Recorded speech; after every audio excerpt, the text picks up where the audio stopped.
Your next guest says if you have a longer time horizon, there is bargain hunting to be done as we kick off the fourth quarter. So welcome back in, Ari Wald. He is Managing Director, Head of Technical Analysis at Oppenheimer. Ari, listen, one day does not a trend make. I believe I'm quoting you back to you. Is there any sign that the downtrend has been broken? Today feels good, but what are we looking for next?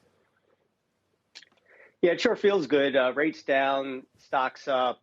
Could be the start of something, but I think it's too early, as you said, to say that today is the low or the final low is in. But more importantly, in our work, rather than trying to time the low, our message to clients is know your time horizon, and our indicators are at levels that have historically made for attractive long-term buying opportunities for the long-term investor. So while there could be some additional backing and filling, and we'd be looking for signs that selling is becoming less bad versus conditions that we saw in June, we do think the setup is there for an October bottom ahead of a later Q4 upturn. Would that mean a sharp rally then, or just kind of like we don't go any lower and then muddle along?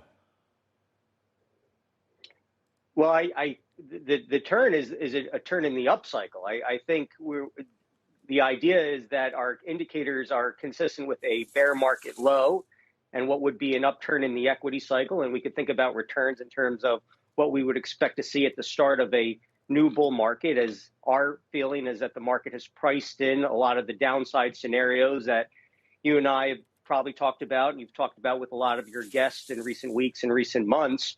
But the process of bottoming is difficult. Typically what you'll see is a very high intensity low. We think we had that in June. Now we're looking for a less intense low. First the bang, then the whimper. I think it is encouraging that credit spreads aren't as wide as they were in June.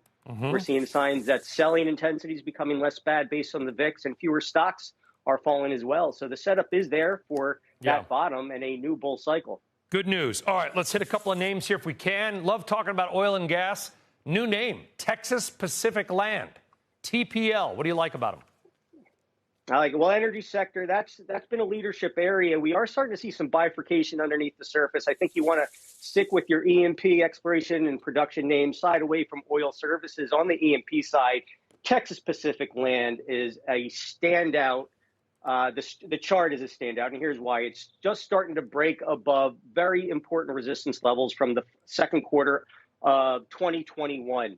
I think there's a big breakout in store here. It's above all of its key moving averages. And I think once market conditions firm and the sector can reassert itself, you're going to see higher highs in TPL.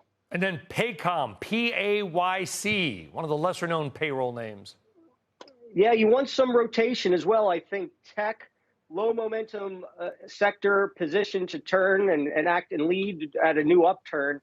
And you're looking for the stocks within tech that are showing relative strength. Paycom, it's still down 40% from its November 21 high, but it's one of the few software stocks that have been able to uphold its 200-day average. It's corrected of late into those support levels. I think as long as you're above, let me get my number right, $320, Paycom, that reversal in base is intact. Watching 320, watching Paycom, watching Texas Pacific Land, TPL. Ari Wald, glad that we're watching you. Thanks very much. Take care. Thank you. Shepard Smith here. Thanks for watching CNBC on YouTube.